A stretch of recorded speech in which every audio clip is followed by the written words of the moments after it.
Divine souls, नमस्कार।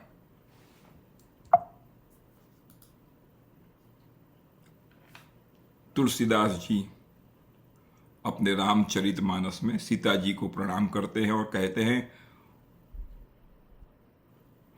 उद्भव स्थिति संहार कारिणीं क्लेशहारिणीं सर्व श्रेयस्करीं सीताम नतोहम राम वल्लभाम। उसका भावार्थ है, उत्पत्ति, स्थिति यानी कि पालन और संहार करने वाली, क्लेशों को हरने वाली तथा संपूर्ण कल्याण को करने वाली श्री रामचंद्र जी की प्रियतमा श्री सीता जी को मैं नमस्कार करता हूं और हम भी सब तुलसीदास के साथ मिलकर नमस्कार करते हैं सीता माता को।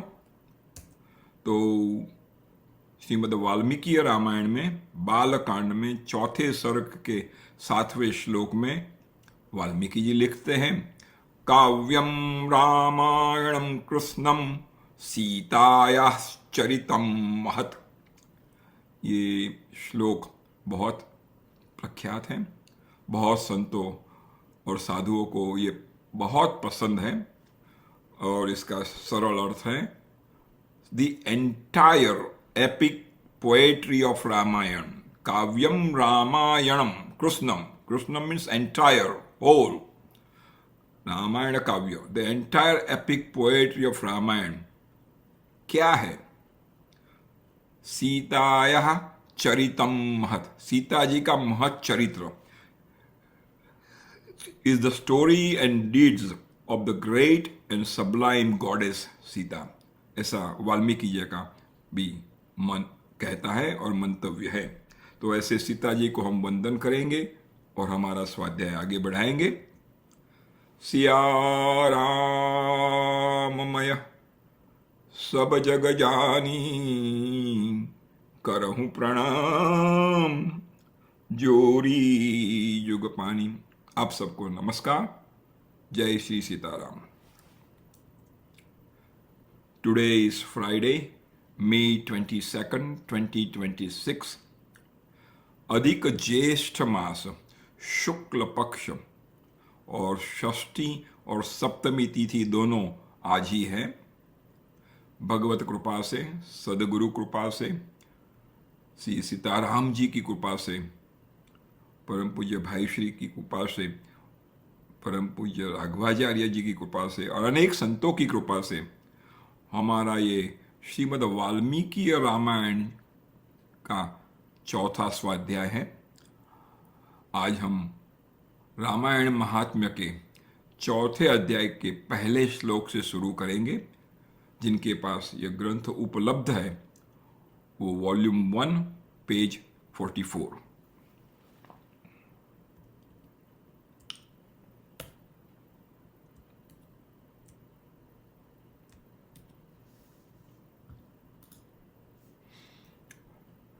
तो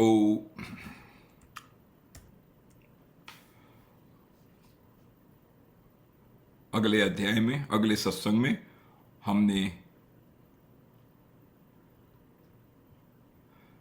तृतीय अध्याय में नारद और सनत कुमार के संवाद को सुना। उसमें माघ मास में रामायण कथा श्रवण का फल वर्णन किया था और वहाँ हमने तीसरा अध्याय परिपूर्ण किया था। उसी महात्म्य के चलते अब हम चतुर्थ अध्याय में पहुंचे हैं। गत अध्याय में हमने देखा माघ मास में क्या फल मिलता है, माघ मास की क्या कथा है। तो इस अध्याय में हम चैत्र मास में रामायण के पठन और श्रवण का महात्म्य सुनेंगे और हमारे ऋषि बहुत कृपा करके हमें उसकी कथा कहते हैं, उसके दृष्टांत कहते हैं, ताकि हमारा मन दृढ़ हो जाए, हमारा विश्वास दृढ़ हो जाए और हम भी इसी तरह भक्ति में आगे बढ़े। तो इस कथा में कलिक नामक व्याध और उत्तंक मुनि की कथा है। नारद उवाच अन्यमास प्रवक्ष्यामि शृणुध्वं समाहिता सर्व पाप हरम पुण्यम सर्व दुख निबर्हणम। तो यहाँ कहते हैं, और तीनों श्लोक साथ में ही लेंगे क्योंकि एक ही साथ उनका अनुवाद भी है।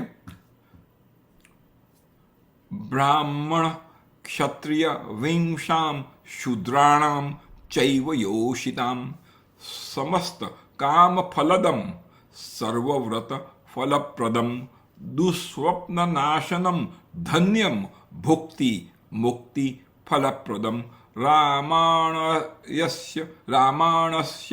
महात्म्यम श्रोतव्यम च प्रयत्नतः। बहुत अच्छा लिखा है, बहुत सरल संस्कृत है, बहुत आनंद आता है जब हमको अनुवाद पढ़े बिना ही सारा श्लोक पता चल जाता है। तो नारद जी कहते हैं, हे महर्षियों, अब मैं रामायण के पाठ और श्रवण के लिए उपयोगी दूसरे मास का वर्णन करता हूं। फिर से बार बार हम अध्ययन करते हैं कि शृणुध्वम श्रोतव्यम, श्रवण के लिए उपयोगी। तो हमें कैसे ये श्रवण करना है? एकाग्र चित्त होकर सुनो। फिर से श्रवण। रामायण का महात्म्य कैसा है? समस्त पापों को हर लेने वाला, सर्व पाप हरम। मैं इसलिए संस्कृत शब्द को आपको दिखाता हूं ताकि आपको भी वो आनंद मिले जो मुझे मिल रहा है। पुण्यम, पुण्यजनक, सर्व दुख निबर्हणम, संपूर्ण दुखों का निवारण करने वाला है। तो ये जो श्रवण है क्या है, उसका फल क्या है? तो ये कौन कौन कर सकता है और किस किस को ये सब प्राप्त होगा? तो ब्राह्मण क्षत्रिय वैश्याम शूद्राणाम च एव योषिताम। वह ब्राह्मण, क्षत्रिय, वैश्य, शूद्र तथा स्त्री, इन सब को समस्त मनोवांछित फल प्रदान करने वाला है। यानी किसी को भी मिल सकता है, किसी के कोई भी जाति, वर्ण और लिंग, उसमें कुछ फर्क नहीं पड़ता। ये लिखने की क्या जरूरत थी, ऐसा हम पूछ सकते हैं और पूछना ही चाहिए। तो कई बार हमने भागवत के स्वाध्याय में भी देखा है कि वेदों की उपासना, वेदों का अध्ययन, कई लोगों को उसमें रिस्ट्रिक्शन है। तो वो तो वंचित रह जाएंगे, वेदों का जो ज्ञान है, वेदों का जो फल है, उससे वंचित रह जाएंगे। तो उनको इससे वंचित न होना चाहिए, इस हिसाब से वेद व्यास जी ने भागवत लिखा। भागवत ये वेदों का सार है।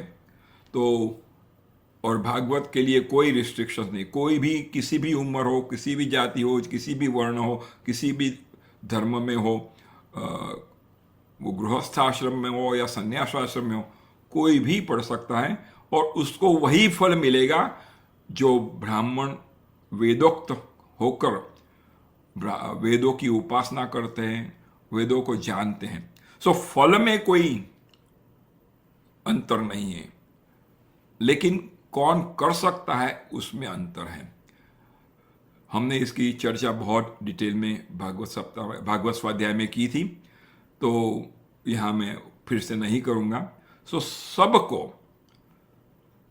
समस्त मनोवांछित फल प्रदान करने वाला यह रामायण है। हमने आगे और अभी भी फिर से भी आएंगे, तो रामायण भी सर्व वेदों का सार है, उपनिषदों का सार है। पहले तो हम वेद और उपनिषद पढ़ नहीं सकते हो। मैं ब्राह्मण हूं फिर भी नहीं पढ़ता हूं, और अगर मैं पढ़ूंगा तो मुझे वो समझ में नहीं आएगा। उसका लिटरली मीनिंग शायद मैं समझ सकूंगा, लेकिन उसका गूढ़ार्थ, उसका मर्मार्थ मैं नहीं जान सकता। और वेदों में भी कई विरोधाभासी आदेश दिए हैं, तो मुझे पता नहीं चलेगा कि मेरे लिए ये ठीक है या ये ठीक है। तो वेदों का अध्ययन करना है तो हमें किसी गुरु के आश्रम में जाना पड़ेगा, संस्कृत सीखना पड़ेगा, और उसका कई सालों तक अध्ययन करके गुरु के चरण में रहकर पढ़ना पड़ेगा। ये सब हमारे लिए संभव बहुत दुखदायक और असंभव जैसा ही है। तो क्या हम इससे वंचित रह जाएंगे? तो वाल्मीकि महर्षि ने, वेद व्यास जी ने हमारे पर बहुत कृपा की और सरल भाषा में और संक्षिप्त में हमारी अल्पमति में आ सके इस हिसाब से ये दोनों ग्रंथ की रचना की है। हम वेद को पढ़कर अगर हमारे जीवन में उतारें या रामायण पढ़कर या भागवत जी को पढ़कर हमारे जीवन में उतारें, फल वही मिलेगा। सो फल में कुछ फर्क नहीं है। आप अगर लिपिटोर के बारे में सब रिसर्च जान के अगर आप लिपिटोर लेंगे, जो आप कर नहीं सकते अगर डॉक्टर नहीं है तो, लेकिन आप कहेंगे मुझे लिपिटोर के बारे में सब जानने के बाद ही मैं लूंगा, और कोई दूसरा कहता है मुझे जानने की जरूरत नहीं है, मुझे डॉक्टर ने लिपिटोर लिख के दिया है, मैं लिपिटोर लूंगा। लिपिटोर जान के लेने वाला क्या है, लिपिटोर उसका सारा रिसर्च जानने के बाद लेने वाला, और जो कहता है मुझे डॉक्टर ने कह दिया है लिपिटोर लेना है, दोनों को फल एक ही मिलेगा। तो उसमें कुछ फर्क नहीं रहता है। तो इस हिसाब से ये सुंदर विवरण उन्होंने यहां किया है। तो आगे कहते हैं उससे सब प्रकार के व्रतों का फल भी प्राप्त होता है। सर्व व्रत फलप्रदम, और क्या करता है? दुस्वप्न नाशनम, दुस्वप्न का नाश करता है। धन्यम, धन की प्राप्ति कराने वाला है। और भुक्ति मुक्ति फलप्रदम, भोग और मोक्ष रूप फल देने वाला है। हमको तो कुछ भुक्ति चाहिए, लौकिक सुख चाहिए, लौकिक चीजें चाहिए, लौकिक अचीवमेंट चाहिए, उसको भुक्ति कहते हैं। हमारा ज़्यादा कोई कोठी हो, बंगला हो, कार हो, अच्छा परिवार हो, ग्रैंड चिल्ड्रन हो, वगैरह वगैरह, तो ये वो भुक्ति कहते हैं। तो भुक्ति भी देती है और मुक्ति भी ये कथा देती है, ऐसा कहते हैं। सो ये सब अगर हमको पता है, ये रामायण का महात्म्य हमको पता है, तो फिर क्या करना चाहिए? तो नारद जी कहते हैं श्रोतव्यम, सुनना चाहिए। कैसे सुनना चाहिए? प्रयत्नतः, प्रयत्न करके, प्रयत्न पूर्वक। क्यों प्रयत्न पूर्वक करना चाहिए ऐसा कहते हैं? कि कई बार हमको पता है कि हमारे लिए अच्छा है, हमारे गुरुजन कहते हैं, वाल्मीकि जी कहते हैं, वेद व्यास कहते हैं, लेकिन हमारा मन लौकिक चीजों में भाग रहा है। आज बॉलीवुड में जाएंगे, आप अंताक्षरी में जाएंगे, आप नाटक देखने जाएंगे, आज दोस्तों के साथ 4-5 घंटे खाना पीना और आनंद करेंगे, बातें करेंगे संसार की, तो उसके लिए कोई प्रयत्न नहीं लगता है। लेकिन अच्छे कार्य के करने के लिए, सत्संग में जाने के लिए प्रयत्न लगता है, क्योंकि मन अधोगामी है। अधोगामी चीजों में जाने वाला मन, उसको ऊपर उठाना है, ऊर्ध्वगामी करना है। तो ऊर्ध्वगामी करने के लिए उसको प्रयत्न की जरूरत है। तो इसी हिसाब से श्रोतव्यम च प्रयत्नतः, ये प्रयत्न से सुनना चाहिए। आगे कहते हैं नारद जी, इसी विषय में विघ्न पुरुष एक प्राचीन इतिहास का उदाहरण देते हैं। जब तक हमको उदाहरण नहीं मिलता, दृष्टांत नहीं मिलता, हम सबूत चाहते हैं, बुद्धि सबूत चाहती है। मन शरणागत होके प्यार से आता है, लेकिन बुद्धि प्यार से नहीं आती। बुद्धि कहती है मैं बड़ी होशियार हूं, मुझे सब पता है, मुझे कुछ सोचने के लिए जे मेरा तर्क वितर्क उसको हम संतुष्ट करें तभी मैं आऊंगी। तो बुद्धि के लिए उदाहरण की बहुत जरूर रहती है। तो वह इतिहास अपने पाठकों और श्रोताओं के समस्त पापों का नाश करने वाली। फिर से शृण्वताम। अब आगे कथा कहते हैं, प्राचीन युग में, कली युग में एक कलिक नाम वाला व्याघ्र रहता था, शिकारी। वह सदा पराई स्त्री और पराये धन के अपहरण में ही लगा रहता था। आप सोचेंगे हम तो नहीं है ऐसे, तो अपने आप झांक कर हमको देखना है, या पराई स्त्री कि हम पीछे शरीर से शायद न पढ़ते हों लेकिन मन से पढ़ते हैं कि नहीं, पराये धन को अपहरण मन से करते हैं कि नहीं वो भी देखना है, और सचमुच में करते कि नहीं वो भी देखना है। लेकिन ये आदमी जो था वो पराई स्त्री और परधन को हरण करने वाला था। और क्या करता था? पर निंदा परो नित्यम, दूसरों की निंदा करने में उसका नित्य का काम था। तो क्या हम ये सब कर रहे हैं? शायद वो इतना सारा कर रहा है लेकिन क्या हम इससे भी कम कर रहे हैं या नहीं? जंतु पीड़ा करस्त था, वह सदा सभी जंतुओं को पीड़ा दिया करता था। उसने कितने ही ब्राह्मणों तथा सैकड़ों हजारों गौओं की हत्या कर डाली थी। और क्या क्या करता था? पराये धन को तो वह नित्य अपहरण करता ही था, किंतु देवता के धन को भी हड़प लेता था। मंदिर में जाकर चोरी करता था और उसको भी ले लेता था। उसने अपने जीवन में अनेक बड़े बड़े पाप किए थे। उसके पापों की गणना करोड़ों वर्षों में भी नहीं की जा सकती थी। सच बात है। एक समय वह महापापी व्याध जो जीव जंतु के लिए रमराज के समान भयंकर था, सौवीर नगर में आया। ये नगर का नाम है, सौवीर नगर।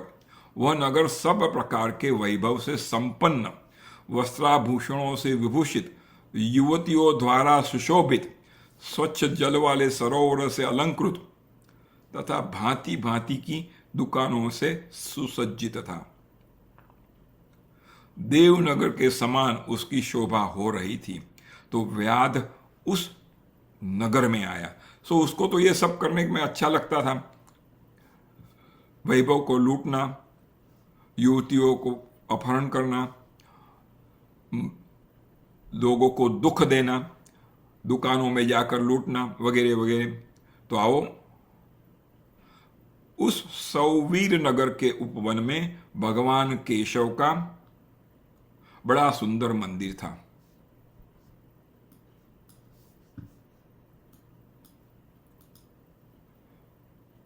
जो सोने के अनेकानेक कलशों से ढका हुआ था, सोने के। वह उसे देखकर व्याघ को बड़ी प्रसन्नता हुई। क्यों प्रसन्नता हुई? ओ, भगवान का मंदिर कितना अच्छा है, बहुत अच्छा है, कितना शोभा देता है, ऐसा नहीं था। उसने क्या सोचा? उसने यह निश्चय कर लिया कि मैं यहां से बहुत सा सुवर्ण चुरा कर ले जाऊंगा। ऐसा निश्चय करके वह चोरी पर लट्टू रहने वाला व्याध श्री राम के मंदिर में आया। वहां उसने शांत, तत्वार्थवेत्ता और भगवान की आराधना में तत्पर उत्तंक मुनि का दर्शन किया। द्विजवरम यानी के ब्राह्मणों में श्रेष्ठ, शांतम तत्वार्थ कोविदम। कोविद माने सब कुछ जो जानता है, जिसका ज्ञान बहुत है, उसको कोविद कहते हैं। सो तत्व के तत्वार्थ को जानने वाला। तपसा निधिम, जो तपस्या के निधि थे, वे अकेले ही रहते थे। उनके हृदय में सबके प्रति दया भरी थी। वे सब और से निस्पृह थे, निस्पृहम। उसके मन में केवल भगवान के ध्यान का ही लोभ बना रहता था। ध्यान लोलुपम, बहुत सुंदर शब्द है। ध्यान के लिए लोलुप। हम किसके लिए लोलुप हैं, वो हमको सोचना है। दशम स्कंध में गोपी गीत के 19 श्लोक के बाद सुखदेव जी कहते हैं कि 19 श्लोक गोपी गीत करने के बाद जब कृष्ण नहीं आते तो गोपियां क्या करती हैं? बहुत सुस्वरों में आंसुओं को ढालकर रोती हैं। रोती हैं। क्यों रोती हैं? कृष्ण दर्शन लालसा। सिर्फ एक ही लालसा है। हम भी लालस हैं, हम भी लोलुप हैं। किस में लोलुप हैं? और यहां ये संत भगवान के ध्यान में लोभी हैं, लोलुप हैं, और वहां गोपियां कृष्ण के दर्शन की लालसा में रो रहे हैं। संसार में हम सब रो रहे हैं। किसके लिए रो रहे हैं, क्यों रो रहे हैं, वह महत्व का है। यहां गोपियां कृष्ण दर्शन लालसा उससे रो रही हैं।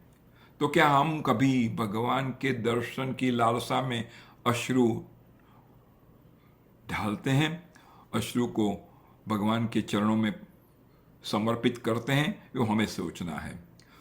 उन्हें वहां उपस्थित देख व्याग ने उनको चोरी में विघ्न डालने वाला समझा, क्योंकि वहां थे। तदनंतर जब आधी रात हुई तब वह देवता संबंधी द्रव्य समूह लेकर चला।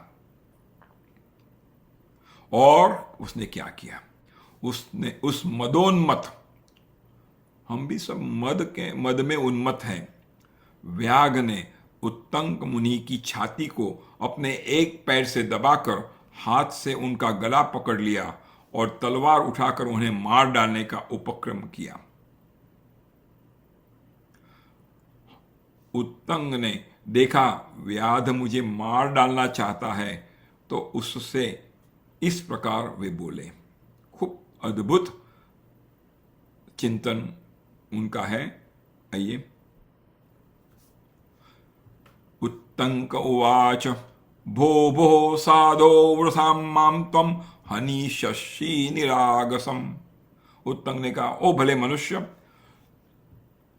तुम व्यर्थ ही मुझे मारना चाहते हो। मैं तो सर्वथा निरपराध हूं। ये संत ही कह सकते हैं कि मैंने कोई अपराध कभी भी नहीं किया। हम नहीं कह सकते, क्योंकि हम हर रोज कुछ न कुछ अपराध करते हैं, जान के या अनजाने में। तो उन्होंने आगे कहा, हे लुब्धक, बताओ तो सही मैंने तुम्हारा क्या अपराध किया है।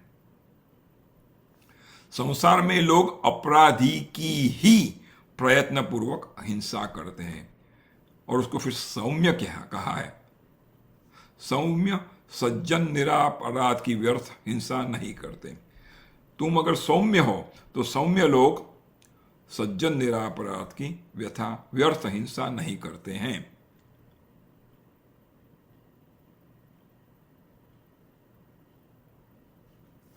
सज्जनः शांतचेतसः, शांतचित साधु पुरुष अपने विरोधी तथा मूर्ख मनुष्यों में भी सद्गुणों की स्थिति देखकर उनके साथ विरोध नहीं रखते हैं।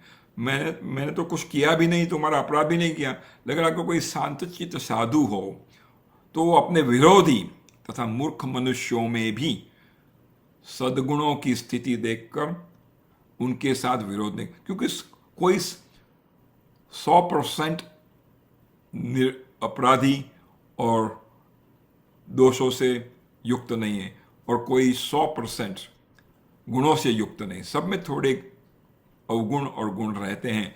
तो साधु क्या करता है, वो उस मनुष्य में, विरोधी तथा मूर्ख मनुष्य में भी उसके सद्गुणों को देखता है और उसका विरोध नहीं करता।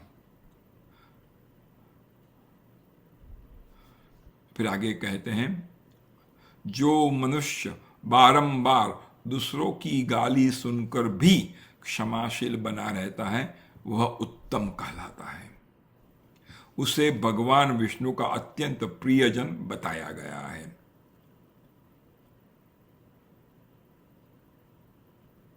और फिर बहुत अच्छा उदाहरण देते हुए मुनि कहते हैं, और ये उदाहरण बार बार कई अनेक ग्रंथों में भी मिलता है, अनेक संतों के मुख से भी मैंने सुना है। सुजनो नयाति वैरम परहित निरतो विनाश कालेपि छेदेपि चंदन तरु सुरभि करोति मुखम कुठारस्य। कुठारस्य એટલે कुहाड़ी, कुल्हाड़ी। मुखम यानी उसकी धार, कुल्हाड़ी की धार। सुजनों है कि सज्जन, दूसरों के हित साधन में लगे रहने वाले साधुजन किसी के द्वारा अपने विनाश का समय उपस्थित होने पर भी उसके साथ वैर नहीं करते, क्योंकि वो जानते हैं समस्त सृष्टि भगवतमय है, तो किसी से भी वो वैर नहीं करते, राग द्वेष से पर है। तो ऐसे साधुजन उससे वैर नहीं करते। कैसे? तो चंदन का वृक्ष अपने को काटने वाली कुल्हाड़ी जब वो चंदन के वृक्ष को काटती है, तो काटने पर भी कुठारी की धार को तो वो सुवासित ही करती है। तो चंदन जैसा शांत सुगंधी जीवन साधुओं का पण होता है।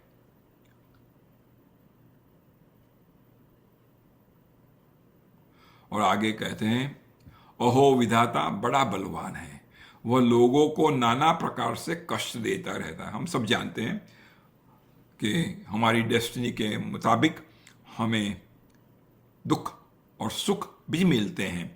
तो विधाता डेस्टिनी बड़ी बलवान है, जो सब प्रकार के संग से रहित है, उसे भी दुरात्मा मनुष्य सताया करते हैं। सब प्रकार के संग से, जिसने कुसंग भी नहीं किया, जो किसी के बात में आता नहीं है, किसी को द्वेष नहीं करता, किसी का बुरा नहीं करता, सब संगों से रहित है, उसे भी जो बुरे आदमी है, जो दुरात्मा है, वो सताते हैं। क्यों सताते हैं? दुष्टजन इस संसार में बहुत से जीवों को बिना किसी अपराध के ही पीड़ा देते हैं। मल्लाह मछलियों के चुगलखोर सज्जनों के और व्याध मृगों के इस जगत में अकारण वैरी होते हैं। इन्होंने कुछ किसी का बिगाड़ा नहीं है, मछलियों ने, सज्जनों ने, मृगों ने, लेकिन अकारण ही लोग हिंसा करते हैं और उनके वैरी हो जाते हैं। क्यों ऐसा करते हैं? बहुत सुंदर कहा है, अहो बलवती माया मोहत्य अखिलम जगत। वाह वाह। पुत्र मित्र कलत्राधैहि सर्व दुखेन योज्यते। बहुत अच्छा कहा है। ये सारा वेदों का ज्ञान अति सरल भाषा में हमको मिल रहा है। माया बड़ी प्रबल है। अहो, इस एक्सक्लेमेशन, अहो बलवती माया, अहो माया बड़ी प्रबल है। किसको मोह में डालती हैं? यह संपूर्ण जगत को मोह में डाल देती है। मोहत्य अखिलम, यहां संधि तोड़ेंगे, मोहत्य अखिलम जगत, संपूर्ण जगत को मोह में डालती हैं। और क्या करती हैं? पुत्र मित्र कलत्राधि तथा स्त्री पुत्र और मित्र आदि के द्वारा सबको सब प्रकार के दुखों से संयुक्त कर देती है। तो आप कहेंगे भाई पुत्र मित्र और स्त्री वो तो हमको सुख देने वाले हैं। तो यहाँ तो ये लोग ये मुनि कहते हैं इनके द्वारा सबको सब प्रकार के दुखों से संयुक्त कर देती हैं। तो इसके लिए चिंतन ऐसा है कि जो नाइजीरिया में एक बहन रह रही है, वो मुझे कभी दुख नहीं देती, न तो वो मुझे सुख देती हैं। जिसे मैं जानता नहीं वो न तो मुझे सुख देते हैं न तो दुख देते हैं। तो मुझे दुख या सुख कौन देगा? तो जिसके साथ मेरा संबंध है, मेरी धर्मपत्नी, मेरे पुत्र, मेरे मित्र, ये सब सुख भी देते हैं और जो सुख देते हैं वो दुख भी देते हैं। हमारा सबका अनुभव है यार, हम माया में बद्ध हैं, इसलिए हम सुख की अपेक्षा अनेक बार करते हैं। उनसे दुख मिला है, फिर भी हम कहते हैं ठीक है अगली बार वो सुख देंगे। सो ये माया बड़ी प्रबल है। और आगे कहते हैं, मनुष्य पराये धन का अपहरण करके जो अपनी स्त्री आदि का पोषण करता है वह किस काम का? क्योंकि अंत में उन सब को छोड़कर वह अकेला ही, फिर से ही कहा है, एव, संस्कृत का शब्द है एव, परलोक की राह लेता है। हमने देखा है अकेला आता है और अकेला जाता है, कोई किसी के साथ नहीं जाता। ये हमारा खुद का अनुभव है।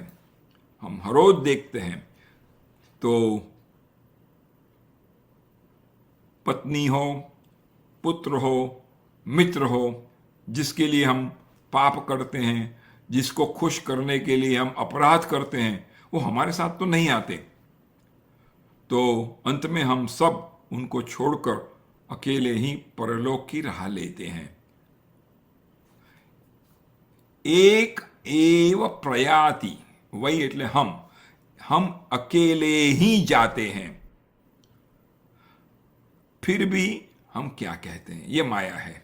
ये श्लोक बड़ा प्यारा है, 26वां श्लोक बहुत प्यारा है। और संस्कृत इतना सरल है, वाल्मीकि रामायण का संस्कृत इतना सरल है कि पढ़ने में बहुत आनंद आता है, क्योंकि इतना सरल संस्कृत भागवत जी में नहीं है।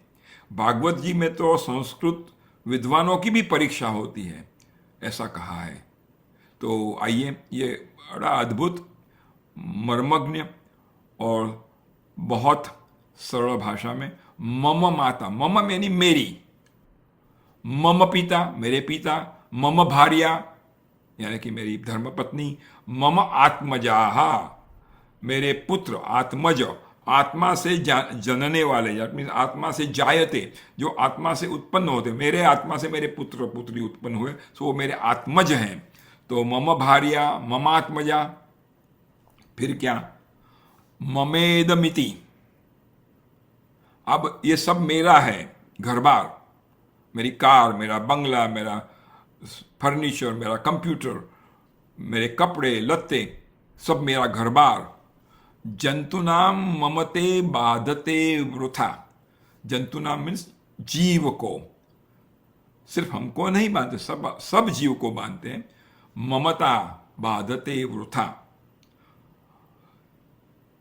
तो आइए हम अब उसका अनुवाद सुनेंगे।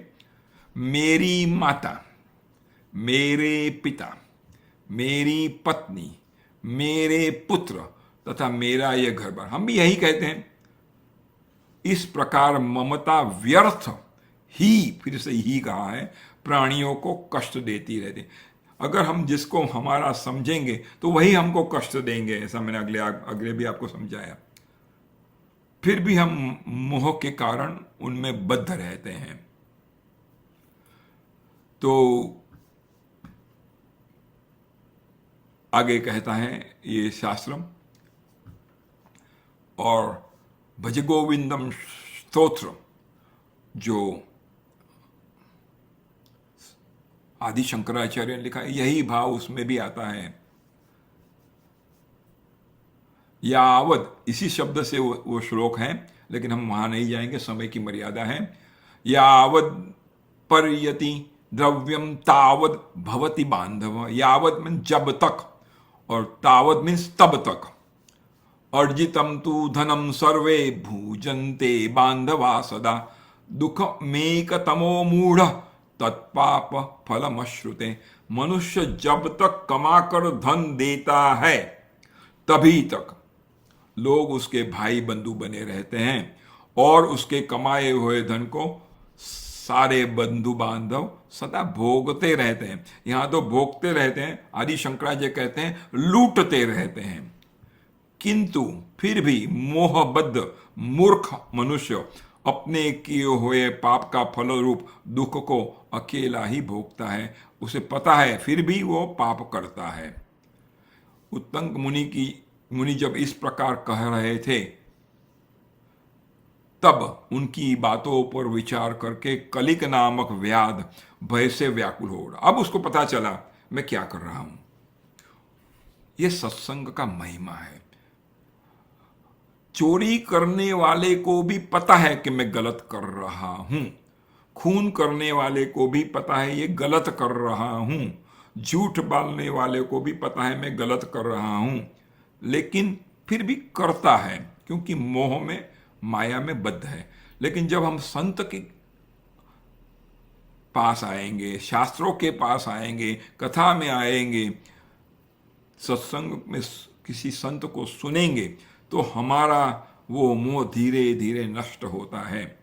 तो उसका भी वो मोह नष्ट हुआ, उसको रियलाइजेशन हुआ और उसने कहा, हाथ जोड़कर बारंबार, पुनः पुनः मीन्स बारंबार कहने लगा, प्रभु मेरे अपराध को क्षमा कीजिए।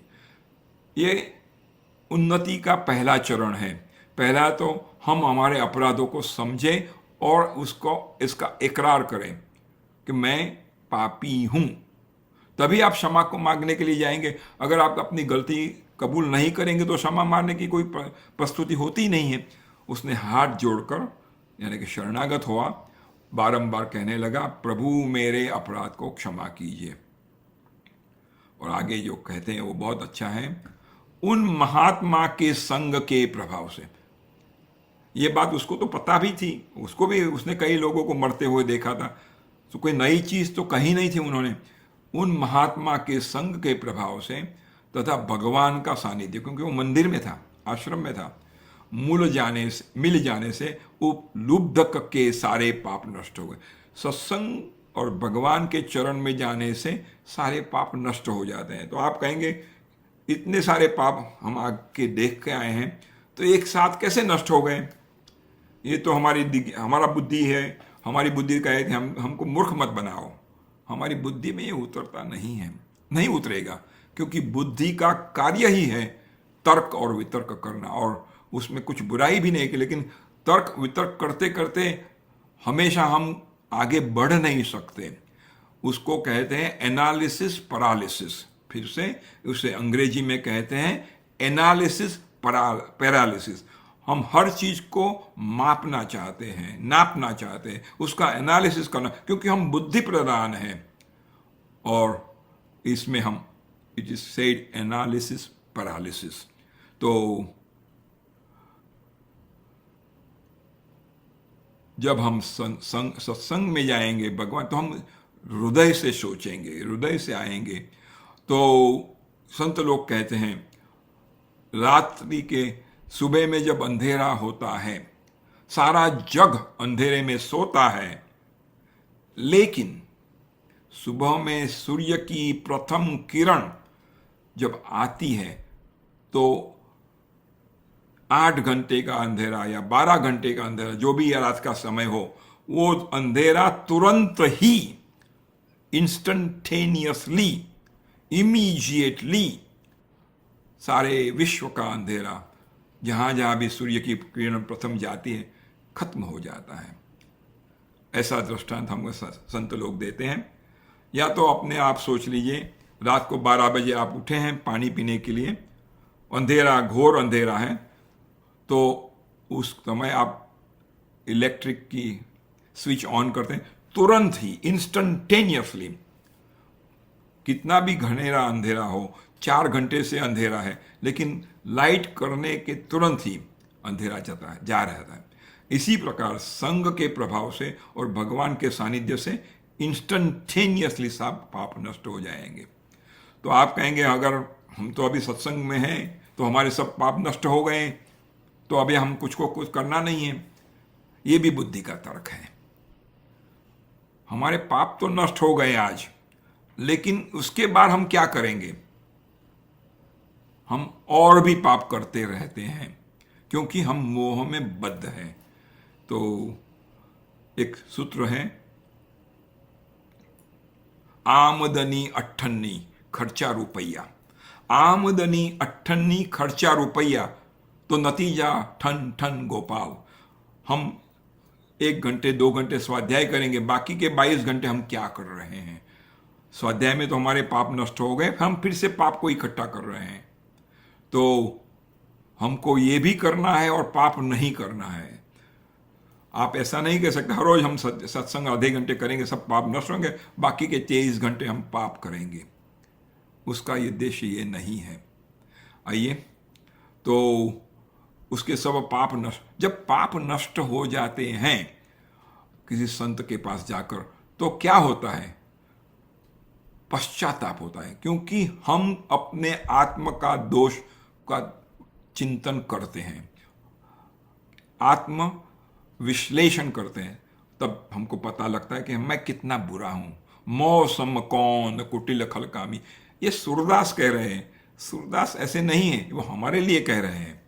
तो उसके मन में निश्चय ही बड़ा पश्चाताप होने लगता है।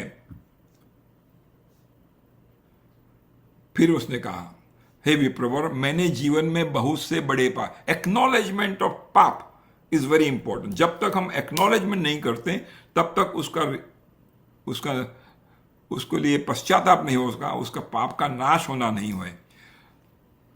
और कहते हैं, किंतु वे सब पाप आपके दर्शन मात्र से नष्ट हो गए।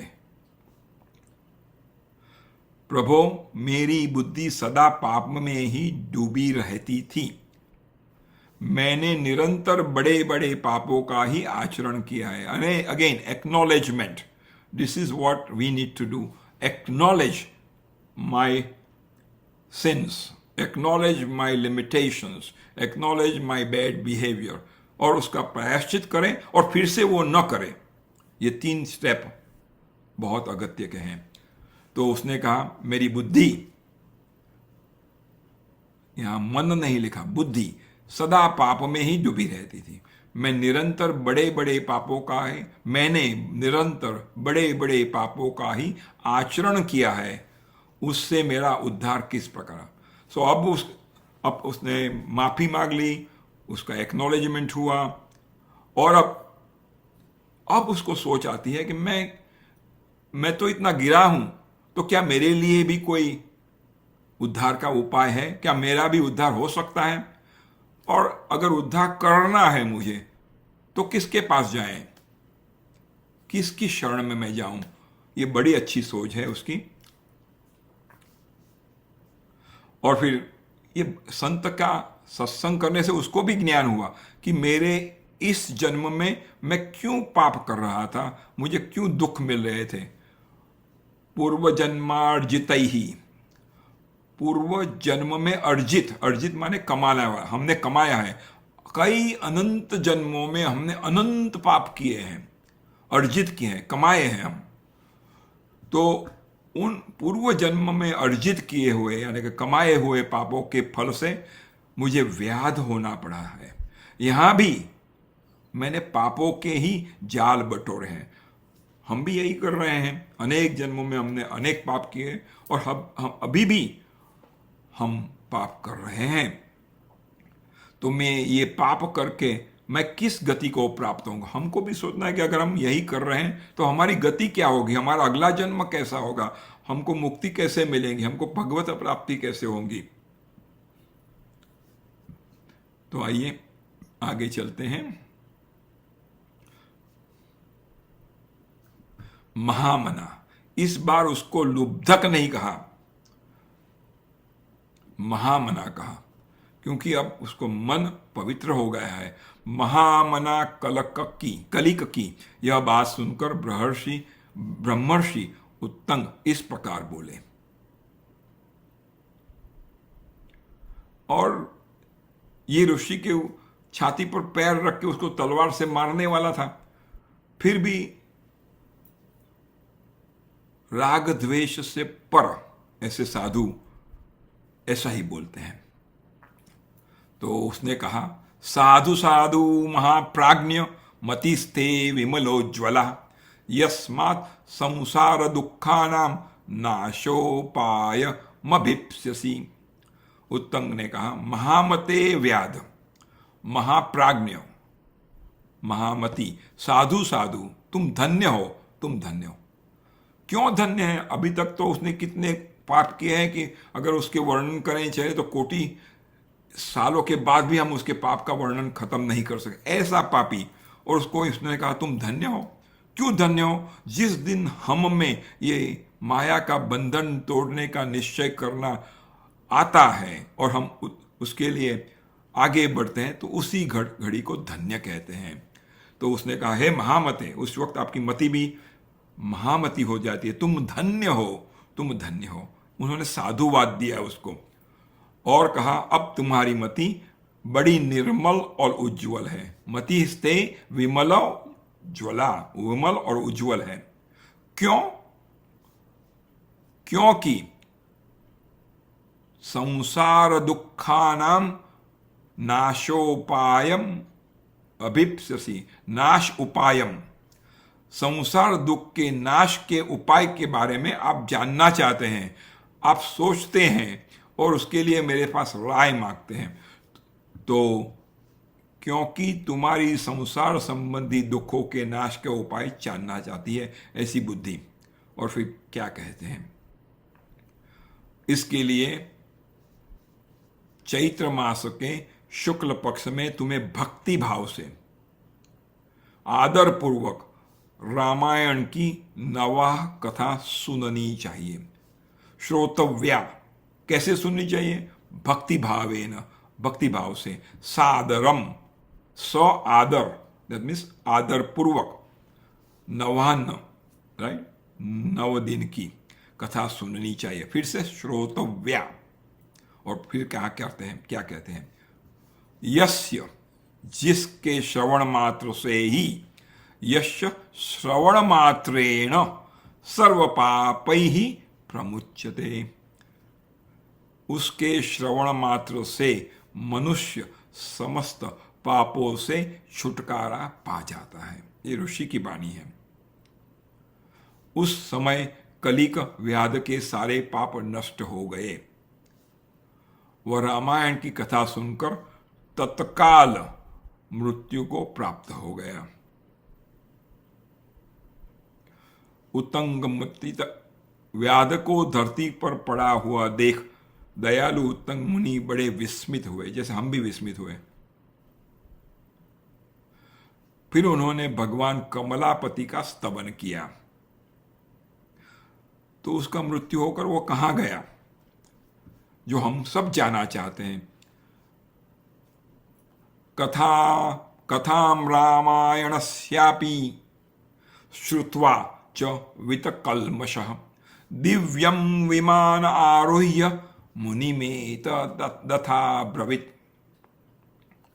रामायण की कथा सुनकर, फिर से श्रुत्वा, पास्ट टेंस, सुनकर निष्पाप हुआ व्याध दिव्य विमान आरूढ़ हो उत्तंग मुनि से इस प्रकार बोला। तो अब उसने मुनि से कहा, अब क्या कहा, बहुत अच्छा कहा उसने। अब उसकी मति बहुत पवित्र हो गई है। हे विद्वन, विमुक्त त्वत्प्रसादेन, आपके प्रसाद से महापातक संकटात, महापातकों के संकट से विमुक्त, यानी कि मुक्त हो गया हूं। ये सत्संग का प्रभाव है, ये संतों के साथ बैठने का प्रभाव है, संतों के चरण कमल में जाकर शास्त्र सुनने का प्रभाव है, शास्त्रों का अध्ययन करने का प्रभाव है। तो आपके प्रसाद से मैं महापातकों के संकट से मुक्त हो गया, अतः मैं आपके चरणों में प्रणाम करता हूं। और फिर क्या कहता है, ऐसा तो मुक्त हो गया है, फिर भी अभी भी उसको पता है कि मैंने इस संत का अपराध किया है। तो कहता है, मैंने जो किया है, मेरे उस अपराध को आप क्षमा कीजिए। यत् कृतम तत् क्षमस्व में। अब सूत जी कहते हैं, ये नैमिषारण्य में कथा चल रही है, तो सूत जी कहते हैं, ऐसा कहकर कलिक ने उत्तंग पर देव कुसुमों की वर्षा की और 3 बार उनकी परिक्रमा करके उन्हें बार बार नमस्कार किया। तो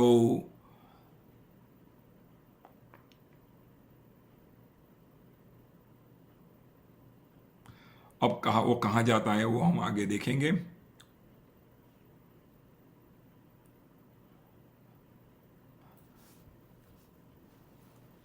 उसके बाद तत्पश्चात, देयर आफ्टर, विमान आरुह्य, ये संधि तोड़ना पड़ेगा, विमान में चढ़कर। वो विमान कैसा था, मैंने भागवत सप्ताह स्वाध्याय में भी कहा है और रामायण में भी कहूंगा, कई बार विमान उसका वर्णन किया है। हम आगे जब कपिल जी की कथा सुनेंगे जो सुनी पहले तो हमने, तो उसमें भी विमान, उनका जो दिव्य विमान था, ऐसा विमान अभी भी इस जगत में नहीं है और हो भी सकेगा कि नहीं पता नहीं है। तो कई जगह विमान, ये 5,000 पैर से या उससे भी पुराना शास्त्र है, उसमें विमान, उसका वर्णन वगैरह किया हुआ है। अभी मैं रामायण में ही उत्तरकांड में, वाल्मीकि रामायण में हनुमान जी लंका जाते हैं, तब 2 अध्याय में उनके पुष्पक विमान का वर्णन किया है। इतना डिटेल वर्णन किया है, और ऐसा विमान हो सकता है, ऐसी हमारी सोच भी नहीं हो सकती। तो हमारे शास्त्रों में विमान का अनेक जगह उल्लेख और वर्णन किया है। तो तत्पश्चात अप्सरोगण संकीर्ण, तत्पश्चात अप्सराओं से भरे हुए संपूर्ण मनोवांछित भोगों से संपन्न विमान पर आरूढ़ हो वह श्री हरि के परम धाम में पहुंच गया।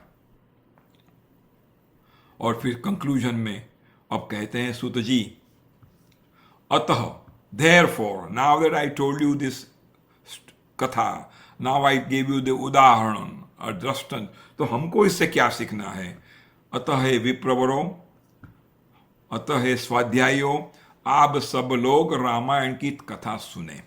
श्रोतव्यम, शृणुध्वम, यहाँ तस्मात् शृणुध्वम, therefore listen to Ramayan. Chaitra मास के शुक्ल पक्ष में फिर से प्रयत्नता आया। आगे हमने इसके ऊपर विचार किया है। अगर पानी को हमें उपली मंजिल पर चढ़ाना है और पानी को कहेंगे ऊपर उपली मंजिल पे जाओ, वो जाएगा नहीं। पानी का स्वभाव है नीचे ही जाएगा, it going towards downwards gravity. अगर उसको ऊपर उठाना है तो यंत्र की जरूरत पड़ती है। यंत्र से हम पानी को ऊपर उठा सकते हैं, ऊपर ले जा सकते हैं, जिसको हम कहते हैं ऊर्ध्वग। हमारा मन भी पानी की तरह हीन वस्तुओं में सदा चला जाता है, उसमें प्रयत्न करने की कोई जरूरत नहीं, उसकी गति ही ऐसी है। जैसे water will find its lowest level, मन भी हमारा लोएस्ट लेवल में जाता है अपने आप। तो उसको अगर ऊपर उठाना है तो आप, जैसे पानी को ऊपर उठाने के लिए हमें यंत्र की जरूरत है, ऐसे मन को ऊपर उठाने के लिए, उसकी गति ऊर्ध्वग करने के लिए यंत्र नहीं किंतु मंत्र की जरूरत है। तो मन को अगर ऊपर उठाना है तो रामायण मंत्र, भागवत मंत्र, सत्संग मंत्र, कथा मंत्र, कीर्तन मंत्र, जप मंत्र, ये सब मंत्र से हमारा मन ऊपर की ओर जाएगा। तो इसीलिए कहते हैं प्रयत्नतः, मन अपने आप कभी भी ना आएगा नहीं। अगर हम कहेंगे हमारा मन जब लगेगा तब हम कथा सुनेंगे, हमारा मन जब कहेगा तब हम माला करेंगे, हमारा मन जब लगेगा तो हम सत्संग में जाएंगे, मैं आपको गारंटी के साथ कहता हूं आपका मन कभी भी वहां जाएगा नहीं अनलेस प्रयत्न करोगे तब। इसीलिए प्रयत्नतः चैत्र मास के शुक्ल पक्ष में प्रयत्न पूर्वक रामायण की अमृतमय कथा का 9वां पारायण अवश्य सुनना चाहिए। अवश्य, not may be this, may be, अवश्य, फॉर श्योर। इससे क्या होगा? इसलिए रामायण सभी ऋतुओं में, ऐसे तो अभी हमने माघ महीने का देखा, इसमें चैत्र महीने में देखा, लेकिन ऐसा नहीं कि इसी महीने में सुननी है, सभी ऋतुओं में ये रामायण कथा सुननी चाहिए। इसके द्वारा भगवान की पूजा करने वाला पुरुष मन से जो चाहता है उसे निस्संदेह प्राप्त कर लेता है। यहाँ पुरुष ये जेंडर नहीं है, शरीर में रहने वाला जीव, हर जीव पुरुष कहलाता है। अगर संस्कृत का अध्ययन हम गुरु के पास नहीं करते तब हम शास्त्रों की निंदा करने लगते हैं कि इसमें तो सिर्फ पुरुष को ही फल मिलेगा, स्त्री को नहीं मिलेगा, क्योंकि हमारी बुद्धि ऐसे ही चलती है। तो आगे कहते हैं अंतिम श्लोक में, सनत कुमार यत पृष्ठम तत्सर्वम गदितम मया रामायणस्य महात्म्यम किमन्यच्छोतुम इच्छसि। हे सनत कुमार, तुमने जो रामायण का महात्म्य पूछा वह सब मैंने बता दिया। अब और क्या सुनना चाहते हो? अच्छा श्रोत, अच्छा वक्ता ऐसा ही कहता है, मैंने जितना आपने पूछा उतना कहा, अगर आपको कुछ और भी प्रश्न हो तो आप कर सकते हैं। तो इति श्री स्कंद पुराणे उत्तरखंडे नारद सनत कुमार संवादे रामायण महात्म्ये चैत्र मास फलानुकीर्तनम नाम चतुर्थोध्याय।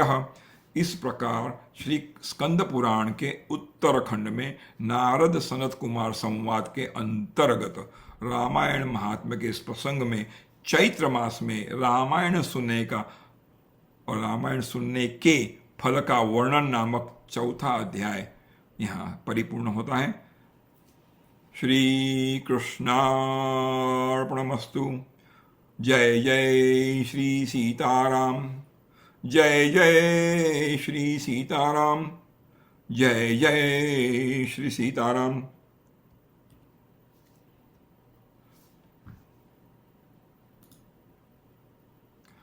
तो हम इसमें थोड़ी एक और भी सोच करेंगे, अभी थोड़ी मिनट है बाकी है। तो ये श्लोक या तो ये दोहा बहुत प्रसिद्ध है, तुलसी रामायण में आता है। उल्टा नाम जपत जग जाना, वाल्मीकि भय ब्रह्म समाना। ये तुलसी कृत रामायण में है कि वाल्मीकि नाम का एक लुटेरा होता है, वो वहाँ से गुजरने वाले सब लोगों को लूटता है, मारता है, मार भी देता है। और एक बार जब नारद वहाँ से जा रहे थे तब उन्होंने नारद जी को रोका और नारद जी ने उसे, सत्संग का महीना फिर से यहाँ भी हमें प्रतीत होता है, उसको पूछा कि ये क्यों कर रहा है तू सब। तो उसने, जैसे इस अध्याय में हमने देखा, मेरी बीबी, मेरे बच्चे, मेरे माता, मेरे पिता, उनके लिए मैं ये सब कर रहा हूँ, उनका भरण पोषण करने के लिए कहा। तो नारद जी ने कहा ठीक है, अच्छा है, उनका भरण पोषण करना तुम्हारी फर्ज है, लेकिन ये पाप जो तुम कर रहे हो, ये पाप कर्म जो कर रहे हो, क्या वो भी आपके साथ सहभागी होंगे या तुम्हें अकेले को ही भोगना पड़ेगा? तो लुटेरा कहता है कि नहीं, उनके लिए मैं कर रहा हूं ये सब, तो उसमें वो सहभागी होंगे ही, उसमें पूछने की क्या बात है। तो बोलते ठीक है, ये तुम्हारा मंतव्य है, ऐसा करो, तुम घर जाके अपने पत्नी को, पुत्र को, पिता को, माता को पूछ के आओ, मैं यहाँ बैठा हूँ। तो लुटेरा कहता है क्या तुम मुझे मूर्ख समझ रहे हो? मैं तुमको लूट ना सकूं और मैं वहाँ पूछने जाऊँ तो पाप चले जाएंगे। तो नारद जी कहते हैं मैं यहाँ बैठूंगा, कोई बात नहीं, मैं आपको आश्वासन दिलाता हूँ, मैं यहीं बैठा रहूँगा। वो घर पे जाता है और मम मिता, मम पाता, मम माता, मम पत्नी, मम आत्मजा, सबको पूछता है, मेरे मेरे मेरे बंधु सबको, कि मैं जो कर रहा हूँ आपके लिए कर रहा हूँ, तो ये पाप में आप सहभागी हैं? तो सभी ने एक ही आवाज में सब मिलकर कहा हम इसमें कोई सहभागी नहीं, वो तो तुम कर रहे हो। उसने कहा मैं तुम्हारे लिए कर रहा हूं। तो उन्होंने कहा वो तो तुम कर रहे हो, हमने कहा है आपको ये पाप करो, आपको अकेले ही पाप भोगना है, हम उसमें सहभागी नहीं हैं। तो वो नारद मुनि के पास आता है और उनके पैर छूता है, उसको अपना, जैसे इस व्याध को अपनी गलती समझ में आई, उसको भी आई, और फिर नारद जी के शरण में आता है। तो नारद जी उसको गुरु मंत्र देते हैं, आप राम राम जपो जब तक मैं ना आऊं। और जब वो जपता है एक ही जगह बैठकर, तो अनेक सालों के बाद जब नारद जी आते हैं तो वो एक राफड़ा जैसा हो जाता है, एक सब धूल पत्ते सब मिलाकर उसमें से राम राम की ध्वनि आती है। तब वहाँ से वो निकालते हैं और उसका नाम वाल्मीकि ऐसा रखते हैं। ऐसी कथा है। इसलिए, और ये तो बिल्कुल शिक्षित नहीं था, अभण था, तो वो राम राम कहता था, लेकिन उससे जब बार बार आप अगर राम राम कहेंगे तो मरा मरा मरा मरा मरा मरा मरा मरा ऐसा होता है। तो उल्टा नाम जपत जग जाना, वाल्मीकि भय ब्रह्म समाना। तो परम पूज्य जगत गुरु श्री राघवाचार्य स्वामी, जिनको मैंने कई बार सुना है, प्रत्यक्ष में सुना है और यूट्यूब में भी सुना है, बड़े विद्वान, बड़े भक्त, बड़े ज्ञानी और बड़ा अध्ययन है उनका काशी में, अयोध्या में। तो उनका कहना है ये कथा जो मैंने अभी आपको कही वो सही है, लेकिन वाल्मीकि जिसकी मैंने कथा कही वह वाल्मीकि नहीं है जिसने वाल्मीकि रामायण लिखा है। तो हमने किसी और वाल्मीकि की कथा को वाल्मीकि रामायण में वाल्मीकि रामायण लिखने वाले वाल्मीकि से जोड़ दिया है। जैसे कोई कहेगा Narendra Modi, without saying Modi, Narendra Italy में गए थे, अभी यूएई में गए थे। तो कोई मुझे फ़ोन करे, भाई तुम इटली में गए थे। मैं नहीं गया, मैं नरेंद्र हूँ, लेकिन वो कोई नरेंद्र अलग है। तो किसी और की कथा को संबंध में रखकर हम ये सोचते हैं कि वाल्मीकि रामायण जो लिखा वो वाल्मीकि, और ये लुटेरा जो वाल्मीकि बन गया वो एक ही है। उनका बहुत दृढ़ मत है कि ये वाल्मीकि अलग है। तो उनको मैं पर्सनली पोरबंदर में मिला था, बड़ा आनंद, बहुत प्रसन्नता। तो और जब मैं अभी अयोध्या गया था तब भी मैं उनके आश्रम में गया था। आज मैंने वो जो पहना है वो उनकी प्रसादी है, इसलिए मैंने आज पहना है, वरना मैं नहीं पहनता, लेकिन ये उनकी प्रसादी है। तो बहुत धन्यता अनुभव कर रहा हूँ कि उनका दर्शन भी हम कर रहे हैं। तो महर्षि वाल्मीकि का स्क्रिप्चरल लिनिएज का है, क्या है? उनका नाम रत्नकरा, वो ब्राह्मण सेज प्रचेता के ग्रैंडसन थे, प्रचेता और ग्रैंडसन ऑफ भृगु ऋषि। सो फिर से वो वाल्मीकि और ये वाल्मीकि अलग है। वो कथा सच है, लेकिन ये दोनों को जोड़ नहीं सकते। हम कई आशाओं को जानते हैं, आशा बहन को। कोई मुझे कहेगा ये आशा बहन पागल हो गई, और मैं 4 आशाओं को जानता हूं, तो कौन सी आशा पागल हो गई तो मुझे सोचना है। किसी गलत आशा को कह दूं कि वो पागल हो गई तो वो मेरे लिए मूर्खता है। तो इनका नाम रत्नाकर, वो ब्राह्मण है, प्रचेता और ग्रैंडसन ऑफ भृगु ऋषि है। In some Puranic tradition, he is considered the 10th son of the god Varuna. Varuna के 10वें पुत्र हैं। Born after Varuna's seed fell into termite hill. और उनका वर्ण ब्राह्मीण भृगु गोत्र से, जैसे मेरा गोत्र कश्यप है, आपका भी कोई गोत्र होगा तो आप उस ऋषि के वंशज हैं, तो उनका गोत्र है भृगु। सो हमको ये जानना चाहिए कि हमारा इतिहास, हमारे शास्त्र क्या कहते हैं। कभी कभी गलत इंफॉर्मेशन को हम सच मान लेते हैं क्योंकि हम उसमें डिटेल में जाते नहीं हैं। तो हम यहाँ ही रुकेंगे।